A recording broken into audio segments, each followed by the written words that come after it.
DVC ছাড়া জলে আরামবাগের বিস্তীর্ণ এলাকার ছবি একবার আপনাদের দেখাই। কি অবস্থা একবার দেখুন।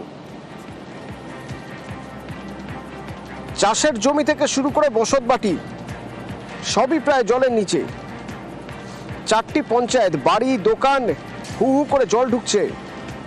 রাস্তা, আরামবাগের একাধিক রাস্তা জলের তলায়। ডিভিসি আরো জল ছাড়লে কি হবে একবার ভেবে দেখুন।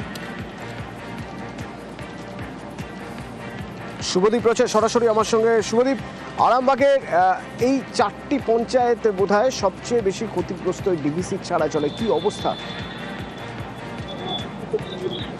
একেবারেই দেখো এই মুহূর্তে যেটা অবস্থা, আরামবাগ কলকাতা যে রাজ্য সড়ক, সেই রাজ্য সড়কের উপর দিয়ে কিন্তু জল বইছে।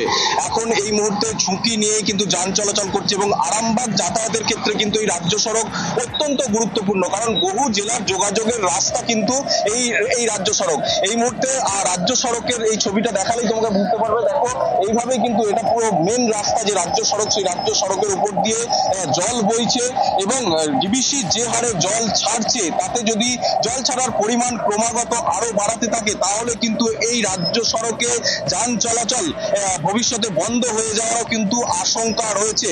এবং এর পাশাপাশি বহু গ্রাম কিন্তু জলমগ্ন হয়েছে এবং একতলা বাড়ি, মাটির যে বাড়ি, বিস্তীর্ণ চাষের জমি, গ্রামীণ যে রাস্তা, সেই সব রাস্তা কিন্তু এই মুহূর্তে জলমগ্ন পরিস্থিতি তৈরি হয়েছে। এবং আকাশের বৃষ্টি আজকে থামলেও যদি আবহাওয়া আরো খারাপের দিকে যায় তাহলে কিন্তু পরিস্থিতি আরো উদ্বেগজনক হতে চলেছে। অতনুদা, ধন্যবাদ। কলকাতায় আরামবাগ থেকে আসতে গেলে যে রাজ্য সড়ক দিয়ে আসতে হয়, সেই রাজ্য সড়কের ছবি দেখুন একবার। গাড়ি আটকে যাচ্ছে, জল আরো বাড়লে আরো গাড়ি বন্ধই হয়ে যাবে, গাড়ি চলতে পারবে না, নিকাশি ব্যবস্থা নেই।